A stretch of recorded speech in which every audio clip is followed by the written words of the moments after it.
I'm not an art guy, so I don't look, it's a painting. You know? Like the Mona Lisa don't do that for me, man. First of all, it's a dude. So it's a dude. I mean, what are we talking about? Am I wrong? No, you talking about the Mona Lisa? Is the Mona Lisa and it a dude? No. The Mona Lisa is a dude. John, am I tripping? I'm tripping. Yes. No, man. What's going on? Welcome back to another episode of Off the Bench. Of course, I'm DeMarcus. I'm Ty. Ty, what's going on, sir? Before we start this episode, I got one thing. Praises to, the Most High. They found Carly Russell, the girl that was missing in Birmingham. Yes. So they found her and she came home. Yes. So first and foremost, this is not sports, it's human and everything else. And it shows, that it's a person up there, praises to him for bringing her home and having her come home. And they're doing the health and wellness check on her right now, make sure she's okay. So just want to start the show off with that. Hey man, I love that. That's beautiful because I know that's been, they've been looking for her. They've been looking for her for a while. Yeah. So big search. Want to thank God for bringing her home. I know her family's happy about that, and I just hope now moving forward, like I said, mental health wise, it can definitely. She can recover from what she's been through, the trauma that she's been through. Yes. And I'm glad you brought it up because that's kind of where we're going with today's episode. And also too, just before we get deep into the conversation, this is season 3. Season 3. It's season 3. Yeah. So thank y'all. Yeah, thank y'all for bringing us here. Yes. 3 seasons, thus far. And like I've said in, the previous 2 seasons, I'm just so thankful for all of y'all that are following along with us on our journey. Stay with us. We're gonna keep moving forward into new seasons. But season 3 is here. This is episode 1. Title of this episode is Anxiety in Sports. So we have a couple young ladies that we know personally. Yes. Miss Erica and Miss Phaedra, who specialize in mental health and anxiety and depression. They're going to be on for a part 2. This is part 1 to kind of get the conversation started. Yes. And then we'll dive deeper into that. And then of course, like as always, if you're watching us on Facebook right now, make sure you like and follow the page. And if you're watching it for the first time on YouTube, make sure you like and subscribe, click the notification bell. So that way you can, keep track with all of our new episodes coming up. And then on both platforms and all our platforms, make sure you comment down below. Let us know what your thoughts are about this topic.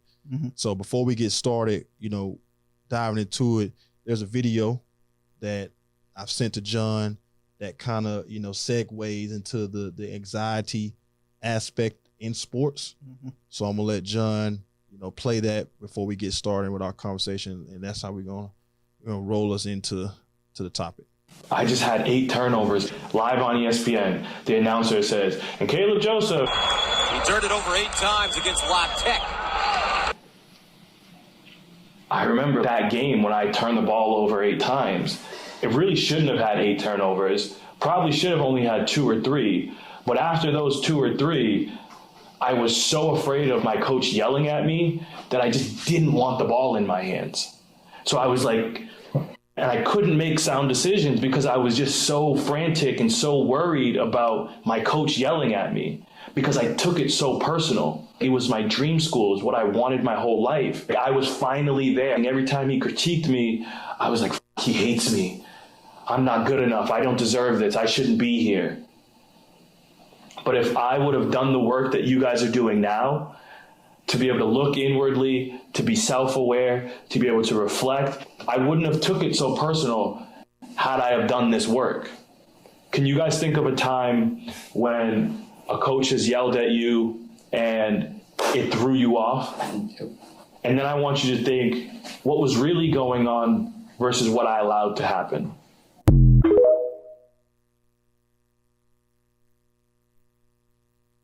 All right, man. So, with that video, it was a perfect opportunity for us to have this conversation because I think a lot of players have been there before.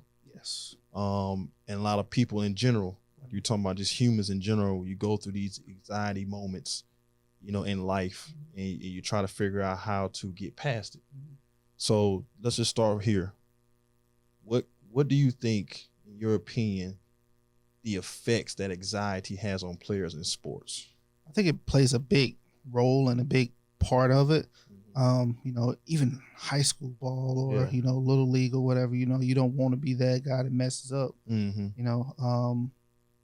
It's going back to like back when I didn't play high school basketball, but I seen a lot of high school basketball games, when I was in high school.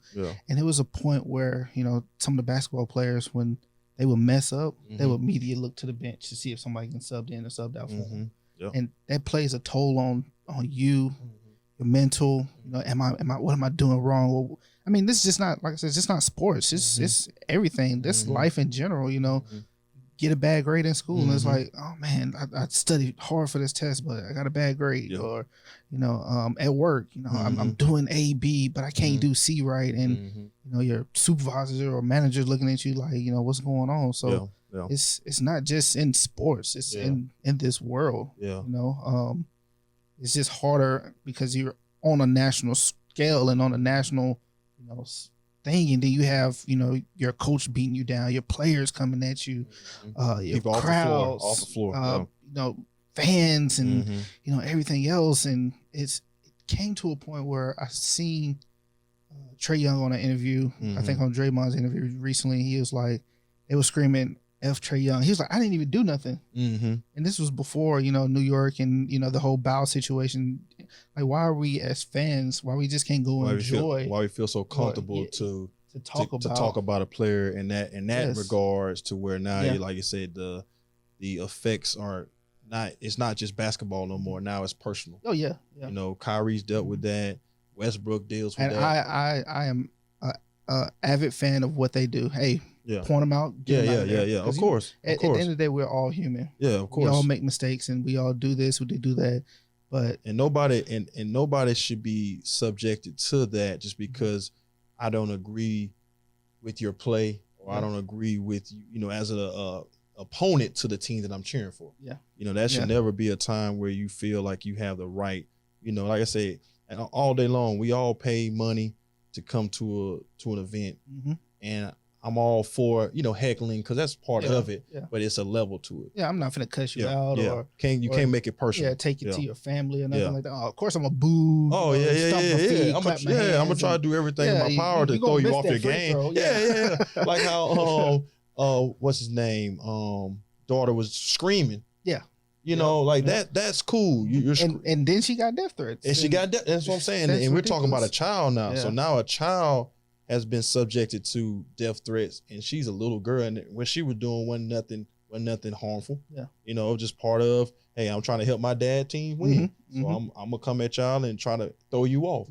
So so that's my thing too, is the effects can be long lasting outside of basketball, because it can flow into, like you say, my ability to effectively have a relationship with people, because you just feel like everybody's gonna be judging you.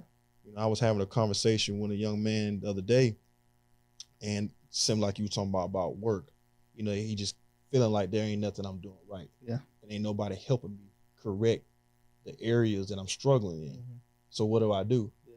And it just had me thinking like, man, if he's feeling like that, and I know there's other individuals at my job feeling that way, and just people in life, how many people are walking around here feeling that way? A lot. Yeah. And I've kind of been, in the past, a little more critical about mental health conversations, but I've had to educate myself, and I've had to have more conversations like how we do every single day on this podcast with people in sports and people in life, and realize that the health issue comes from what you're experiencing in your personal life, the anxiety and the depression, and you don't know where to output it or how outlet, to let it go. Some people just want to scream, some people want to punch the wall.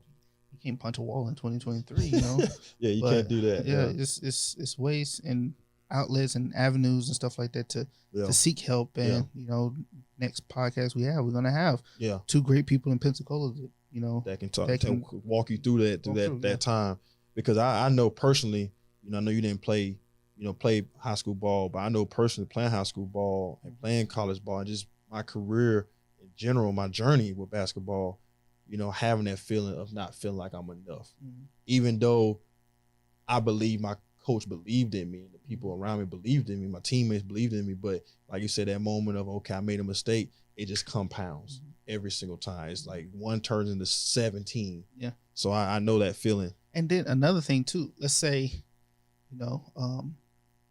this 3-star athlete comes in from, nowhere pretty much, but you have a 5-star athlete that's, has everything. You think that 3-star athlete gonna get the same treatment as that 5-star? Of course not. Yeah. So that 3-star is gonna get heckled. He's gonna get whatever, like He's yelled gonna at. get the blame too for a lot of Yeah. issues that happen on the floor. If they're losing, they in sports you notice that they never point the finger at the better players. They always say, well, they don't have enough good other players to reason why the team's not able to accomplish the goal. And I feel like when you go from a level like that, it shouldn't be like that. Everybody should be treated as the same. If you're gonna yell at that 3-star, talk to that 5-star the same way, because he's gonna mess up exactly like that 3-star is. Yeah. Probably mess up more because he's on the floor, on the field, more than that 3-star. So he's gonna have more opportunity to make mistakes.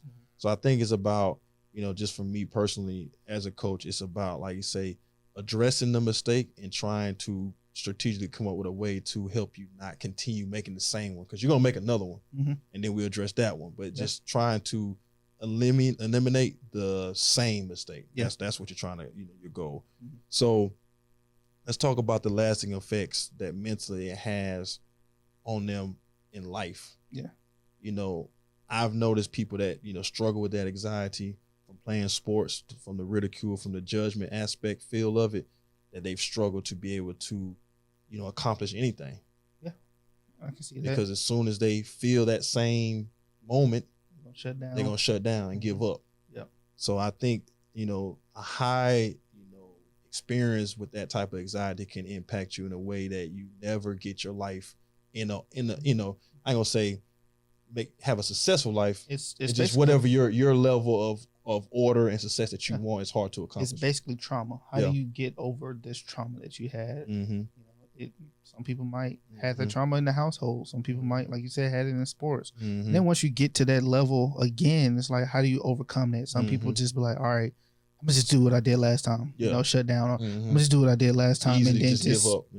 Avert it. Or I'm gonna do what I did last time and like you said, give up. But this time, as you talk to these athletes and just talk to people in general, tell them it's more on the other side. It's more to push through than just sitting in this situation and wallowing and self-pity and feeling bad for yourself. It's more on the other side, and that's where friends, family, counselors,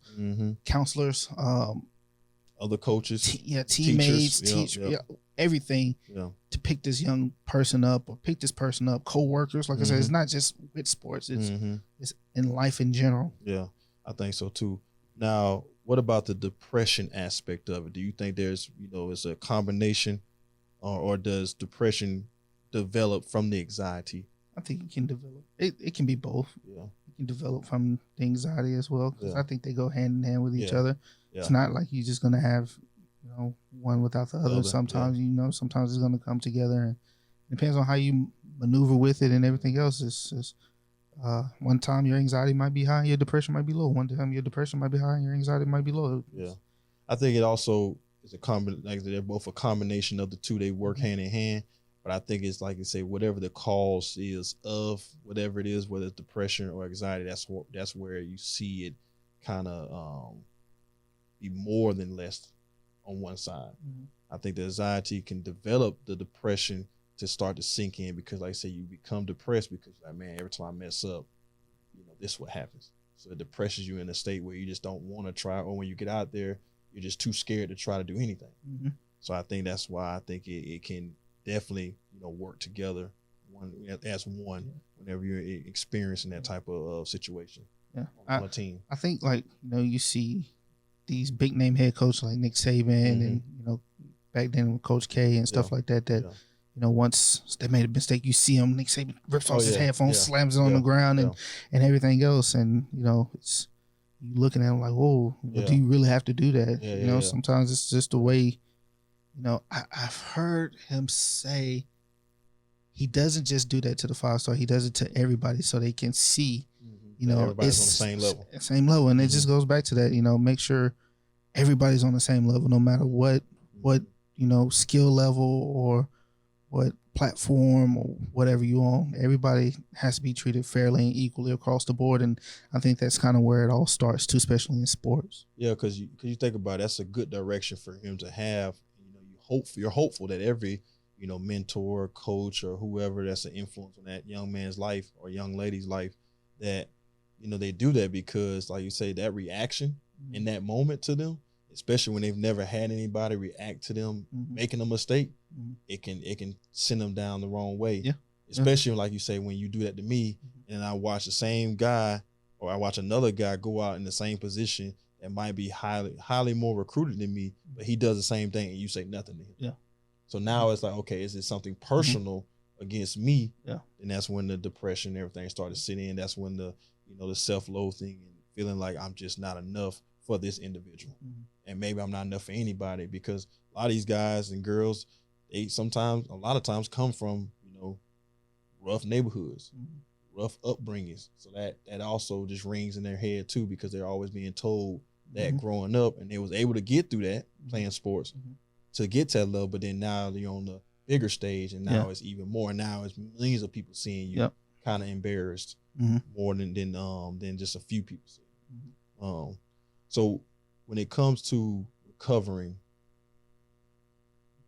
what do you think would be some good steps to recovering, to make or developing the ability to recover from those moments? I think it's a lot. You keep practicing. Keep your head up. Keep learn what you need to learn on and off the field, the court, or whatever platform you're on. Just one, just get better, and two, I think we live in an age now where you can go up to your coach and be like, "Yo, coach, I'm not the type of guy that likes, that type of reaction." Yeah. Like, talk to me this way or talk to me that way. That's like my biggest pet peeve. I'm a human first. Talk to me like I'm a person, just like you. So I'm real calm. I'm real chill. If nobody knows me, just come at me just same way. Because I'm gonna give you the same respect no matter who you are. If I first meet you, last meet you, I'm not gonna come into your face hooping and hollering and whatever. But it's a ways to get points across, and it also just goes to knowing your people as well. So developing that relationship. Yes, sure. Yes. So you understand what kind of what kind of person you're dealing with, more than just a player. Yeah. So I would say just develop yourself first. Develop what you need to develop, whether it's your craft, your skill, etc. Develop that first, and learn how to, take it with a grain of salt too. It's a reason why this person or that person is doing that. If it's fans, I don't get crap. Hey, get them out of there. But if it's coaching and then, teammates and stuff like that, yes, that's a part of the program. That knows you and knows everything else. Then yes, but when it comes to fans that don't know a center from a guard or a never even played a sport. That's whole different. Whole different aspect. I would definitely think too. You want to make sure that you have a good outlet. Somebody or something that you can go to kind of help you through that. But at the same time, like you said, develop within your craft. If this is the sport you want to play, or this is the thing you want to do. Understand, or help, or get people around you, a mentor or somebody that can help you develop mentally. That these are just anthills that you have to overcome, and with those anthills, you use those as moments to develop and strengthen your reaction to it. But like you said, also be willing to come up to those people that you see that are treating you, unlike the way you want to be treated, and explain to them like, look, I'm gonna go through a wall for you, but when you talk to me, I need to be talked to this way. Yeah, I can't remember what program they started implementing traveling with therapists and counselors and stuff like that. And I think that's a great idea. Oh yeah, 100%. Because being away from your family, one. Yep. And like I said, playing in hostile environments, how long are you away? If it's basketball, you can go on a 10, 14, however long road trip. You away from your family and everything else for that long. How do you cope with that? Yeah. Or football is you go there and you come right back, but still got to play in that game or play in that. You never know what someone's going through off the court as well. So yeah, you definitely want to. Like I said, having that type of medical support, those people able to be there right then when their moments are happening. That's critical for some people. Yes. All right, so let's transition a little bit. I know this can sometimes be a touchy subject, but I think this conversation, we got to bring it a little bit to light. And like I said, I think Phaedra and Erica can really, help us navigate through this a little bit more when we have them on for part 2. So is it different for men versus women versus a transgender individual when it comes to their anxiety in a sport? That is a tough one. You know what I'm saying? Yeah. I would say yes. That's what I was going with too, because the experience, everybody experience is different. Yeah, it is. And I can only speak from the the man's perspective or the male's perspective, but like I said, I know women face it. And I know now that transgender athletes have come into the front. Now we're starting to see that they're facing it too. Yeah, for sure. And I think everybody has their own way of dealing with the heckling, the hate mail, death threats, as well too. It's just hard placement right now for the transgender. They're trying to kick them out of one sport or put them back. I don't know what's going on, but there's so many rules and regulations and legislation that's starting to come out and stuff like that. So that's just a touchy subject right there in general. But like you said, it is a men versus women. It's they're both still going to get the same heckling and same,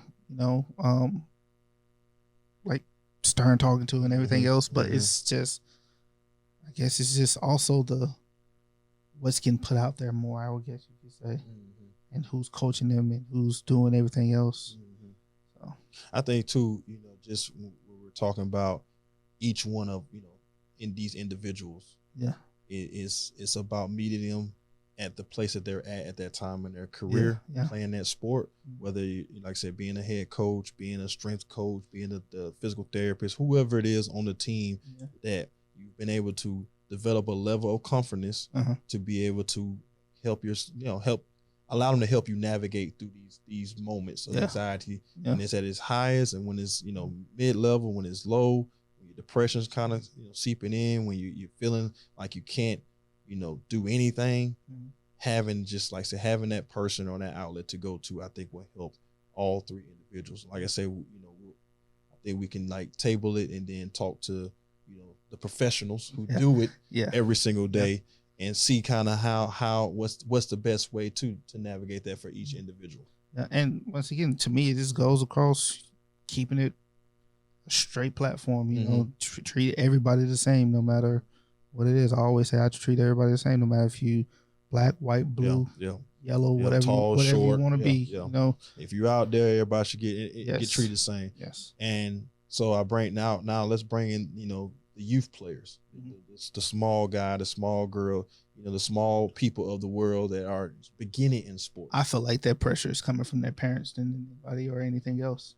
And I also think, just similar to you, I feel like there's more depression and anxiety pressed into them because of the trying to live up to who their parents want them to be. Like in that particular sport. A perfect example for me, is the baby Gronk person. Baby Gronk. Personality is, so it's, the parent is pushing them.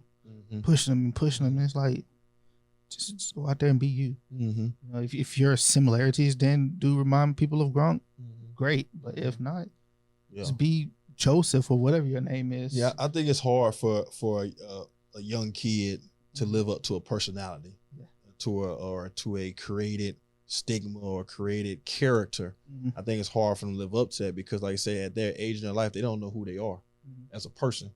And when their personality and who they are in the world is developed off of this particular name, then guess what? When they try to step outside of that, people gonna have something negative to say, and then they're gonna be like, well, hold on, I've been myself the whole time, but I just been doing myself under this name. Now I want to be my real name, and you don't like that. So then, boom, now they're hit for the first time in their life with a level of anxiety they've never faced before. Yeah, all because of trying to be something that they probably never really wanted to be. Yeah, I'm not a fan of the Knicks, blah blah blah, or the baby blah blah. Like, go out there, be James. Yeah, exactly. Go out there and be. You don't need to try to be the next LeBron James, the next we Tom Brady. We already had Tom Brady. I tell players all the time and people, you're one of one. Yes. You're Ty. Mm-hmm. There is no other Ty. Mm-hmm. There is nobody that can come in here and be Ty. Mm-hmm. You know, just like nobody can be me. I can't be John. You know, it just is people have to understand that you are one of one, and what your abilities are, you got to hone in on those. Yeah. What your attributes and your skill set is, you got to hone in on that. Mm-hmm. And that's why I think, you know, they too much pressure on young guys and girls and players and people in general to live up to be this next who came before them. Yes. Instead of just letting them be who they are. Mm-hmm. And like I say, yeah, youth sports right now is dealing with a lot of that. You have so many kids now trying to play all these sports. All right, so I know you brought up, you know, parents, so we'll you know, effects of parents. What about parents, their experiences in the sport that they're now having kids play? Oh, you mean like the role that it plays and maybe their mindset of how they push their kid into a sport? Like, is it kind of, you mean like living through their kids? Yeah, kind of living through their kids. Yeah, no, I'm not a fan of that either. Yeah. Because then you put all these expectations on your kids to be great. Mm-hmm. Kids just want to play ball. And if they take it seriously, they take it seriously. You know, then give them the extra mile, the toolage and everything that they need. But as, you know, somebody playing, you know, pretty much school, like grade ball, pretty much just let them have fun. That's what it's about. Yeah. Have fun. And it goes into, you know, people be like, oh, I don't like participation trophies, blah, blah, whatever. I don't like participation trophies either. So if your 5-year-old kid get a participation trophy, you throwing it away? I'm not throwing it away. I'm going. Not gonna hang it on the mantle. I'm going to accept it just because I know what, you know, my son or my daughter's looking at me. So we want to accept the award, but of course we want to strive to get more than just being out there. Yeah. You know what I'm saying? So I'm not saying like, grab it, throw it away, because like I said, that's an image that your child's seeing, because we're always downloading programs into our children. So when your child sees that you now, you know, you just blatantly don't accept, you know, participation trophies, then now they develop this attitude that, okay, well, if I don't win, then I'm now mad. Because I was watching an actual commercial last night. Mike Trout, he has a commercial where he was talking about how he was playing youth baseball and they didn't win the championship. When they didn't win, of course they giving out, you know, second place trophies, and he wouldn't accept it. And his coach basically came to him. He said, you're going, when you learn how to lose, that's when you're going to be the best player you could ever be.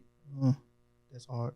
You know what I'm saying? So there is, yes, you lost. That's unfortunate. You didn't want to lose, but if you learn how to lose the right way, meaning you're going to go up there and shake the opponent's hand that won, and you're going to keep working, and you're not going to let your attitude change because you're not accomplishing what you want, then that's when you'll finally become the best player you can be in that sport, and you will accomplish everything you want to accomplish in that sport. Until, you know, whenever I have kids or whatever, until my kids understand, you know, winning and losing and ramifications of it, and, you know, participation trophy, just, you know, it's fine to accept it, you know. You know, oh, I got a trophy or I got a medal. That's all they're gonna think about. But then until they know, like, all right, this is first place. Till they get to that age and understand, this like, is second place. Winning first place, I get me a $50 gift card or something like that. Yeah. So then you want to start really pressing for that. Yeah, because I also ask people this all the time when you're talking about, you know, parents that trying to live through their player. The reason why it's not effective for those players is because, you know, do your child even like that sport? Are you asking that question? Do you even like this sport? Because you'll get around some kids and you can just tell, like, you're here because of them. Yeah. And going back to the parent situation too, my first love is baseball. Yeah. Really. Like, growing up, I was really good at baseball. Yeah. And, you know, every year I played, made All-Star, you know, going into the summer and et cetera. Okay. And it didn't hit me until like my last year, where I noticed I wasn't playing really because the coach's son was playing. I know I was better than the coach's son. So I think favoritism. You saw that favoritism. And my mom, she didn't want me to play, but I still, like, begged her to play. But she already knew. like, hey, this is going to happen. Yeah, this is going to happen. And blah blah blah. But I think that's something that kids don't see and kids don't understand. And as parents, put the best player out there, no matter if that's your son or your kid or not. If you want to win or whatever, just put the best player out there. Yeah, coach your kid, coach everybody to be the best, and go out there and beat whoever you need to beat. But you do have people, parents in the stand. Put my kid in. Put little JJ in. I don't know how many times I've seen parents literally walk up to the coaching staff and be like, hey, why isn't my child playing? You should be like, hey, you want to come to practice and see why little JJ ain't playing? Exactly. Or how about this? Do you even want to come to practice? Can you just show up to practice? And then maybe we can get more time to see him in that setting to be able to be more confident and comfortable with having him out there. Because if we have 3 practices a week and you only come to 1 practice a week, then I'm not going to play him. Yeah. I'm not going to play her, because of the simple fact that they don't know what's going on. They ain't been here. Yeah. But now if you're here every day working, then guess what? I can evaluate you a little bit different. Yep. So you'll get more opportunity. Yep. But yeah, the parent that most time those parents are like that kid's not really all in on that sport. And they're not all in on that program that they're a part of. But they're just hopeful that, if I beat on the door enough, then eventually you'll let my kid play. Or you have some of those parents like, well, I spent my money just like they spent their money. It's like, okay, so now you're saying because you spent money, then that means that your child deserves to play. Exactly, and that's just not how sports work. Well, how do you feel about everybody has to play? How do you feel about that type of league? Well, where everybody has to have a chance to play. I think it depends on what level we're talking. If we're talking youth, yes, give every kid the opportunity to play. But once, like you just said, once everybody in the room knows the difference between a kid that can play and a kid that necessarily don't have the same skill set, then no, every kid can't play because we're trying to win, of course, and you want to have the best, the best 5, 6, whatever the sport is. You want to have that best lineup out there to give you the best chance to win. That's not to say that those kids don't deserve to be on the team. They're good enough to be on the team, but there's just some kids that just have more skill. We know that once you get to once you get to high, I would say your second half of your middle school year going into high school, so that'd be 7th, 8th grade, you can start seeing people distinguish between each other. But I think young kids, all of them should play. They all out there double dribbling. They all out there traveling. They all out there, trying to figure it out. So I think until they do, then that's when you kind of, start to distinguish like who plays more than others. Yeah. All right. So what are, we kind of talked about ways of help. What would you say, about, getting, professional help for anxiety? Would you recommend that? Yes. Just everyday life. I have a therapist. Okay. It's probably the best thing I can do. I don't like really talking to people. I would consider more reserved and quiet. Yeah, I would consider myself an introvert. So that just helps me, talk to a stranger, letting things out. Somebody I talk to frequently, just with everyday stuff. Might have had a bad week, or might have had a good week, and don't know how to control my good emotions, don't know how to control my bad emotions, and just want to help you, praise yourself when it's good and have a good balance. I had found a shirt last night that I bought, and that's what it said on it. It said finding your balance. And when I saw that shirt, I was like, man, I gotta have it. And I think that's as humans we gotta try to find that every single day. It's because it's an everyday process. Some days it's better than others, and some days are worse. But you just want to always try to find that middle balance. And if a therapist helps you with that, then yes, we want to definitely have that. You never know what life can go through, what you can go through in life. But definitely, I would say, 2023, it's resources and help out there. And take advantage of it. If you need somebody, please comment below. Absolutely. Help anybody, or I don't mind. If you know any good resources, please comment down below. Of course, we're gonna have 2 great resources here for part 2. Once again, can't say that enough. But definitely, if you know of anything outside of those individuals that we bring in here, definitely let us know in the comments down below. So people that are watching, who might not feel comfortable enough to talk to somebody, but they can get on the phone and talk to somebody. They can get in an email and talk to somebody. Whatever that resource is good for them, we want to definitely have that. So let's talk about Do you think anxiety will always? I guess you can kind of answer the question, but do you think anxiety will always play a part in sports? It's always going to play a part in sports. Okay. It's always going to play a part in life. Yeah, it's something that's never going to change and never going to, never going to leave us. Yeah.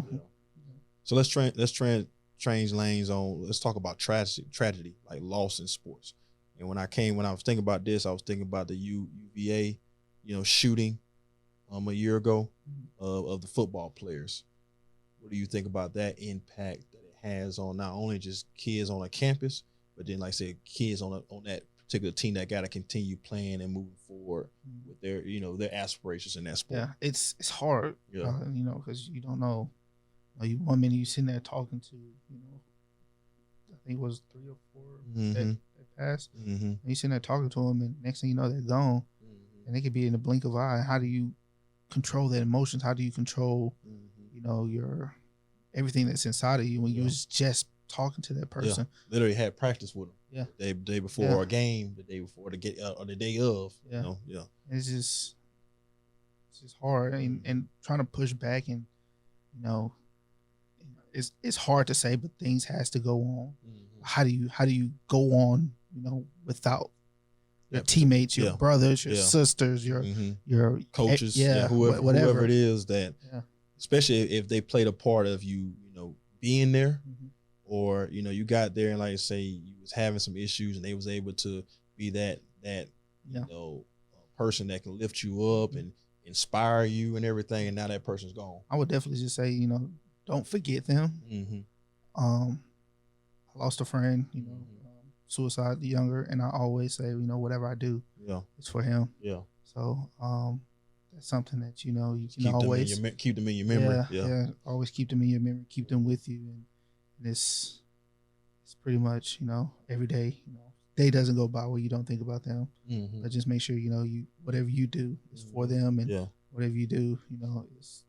And know that they're proud of you. Yeah. All the way through it, no matter what the results are, they're gonna be proud of you for keep moving forward, because loss of life is a part of this life. Yeah.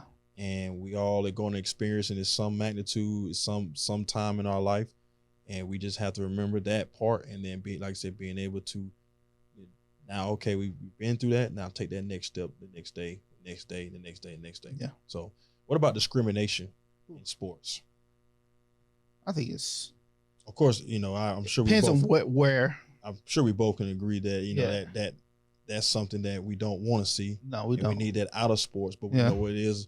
It's a part of sports. It's a part of our lives. Like I said, so that's why I bring it up, like the discrimination aspect of what kind of anxiety that brings to a player. I think it demoralizes a lot of players. I think it's like crazy when you see like some of these southern schools like never had a black quarterback. And you know how much pressure it is on a quarterback now to be like the first black quarterback for a winning program.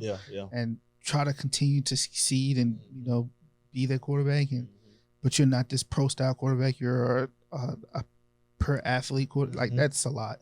That's a lot, and it you have to live with that and.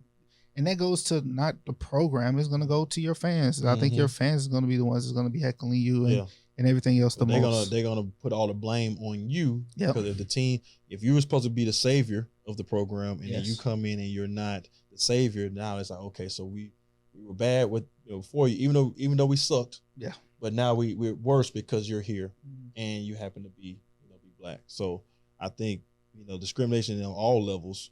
For a player, you don't want to see them go through that because the lasting effect that it has socially on them, with individuals on the campus, with players on the team, with coaching staff, teachers, administrators, it goes all to all different levels. Yeah. And when you're experiencing that on a team aspect as a player, I know it demoralizes you more than anything, because now you're like, okay, I thought it was just because I wasn't good at basketball. Yeah. But now I'm seeing it's because of how I look. Yeah.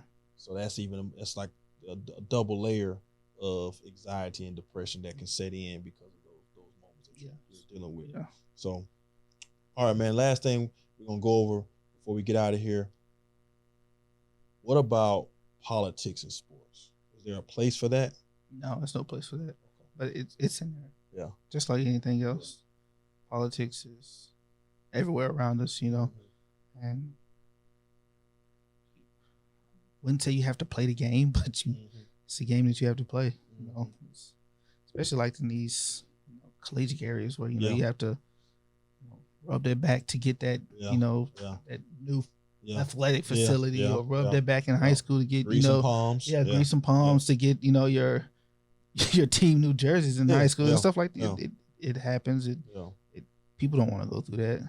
Some people are good at it. Some people just want to go out there and coach and put the players on the court or whatever, but it happens, you know. I think like we just, you know, talked about this entire conversation. It's like, you know, the anxiety is going to be there. Discrimination is going to be there. Politics and sports are going to be there. I think it's about, like you said, having the proper steps and resources available to you to be able to navigate through all that. Yes. Because it's going to happen. Yes. The games that we love today, baseball, basketball, football, pickleball, whatever it is, they all are influenced in those different areas at some point, at some, you know, some level of it. So it's like I said, just about having good resources, good, you know, good people that can help you navigate through that. The ones that's been in that sport, especially people that's played the sport, they can really help you the most. Well, like I say, that don't mean somebody that hasn't played the sport can't help you, just like somebody who hasn't played the sport can't talk about a sport.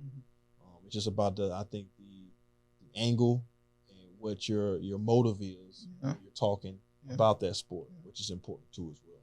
I think that helps with a lot of people, you know, believing that, hey, okay, so what you're saying about this individual is valid versus are you just saying it just to spew more, you know, bad rhetoric about this player to hurt their image and hurt them even more than you've already done. So I think that, you know, that can be harmful and helpful at the same time, depending on what it is. All right. So, hey man, like I said, that's gonna wrap up part one. I think that's a good start. Be sure that anybody that's watching, make sure you comment down below. Let us know what you think about, you know, the anxiety and depression that comes from playing sports, and just in life in general. And like I said, on our part two, we're gonna have two young ladies in here that, you know, specialize and deal with this every single day. So who better to talk to than those people that's gonna come in here and help educate me and you, and help educate everybody that's watching.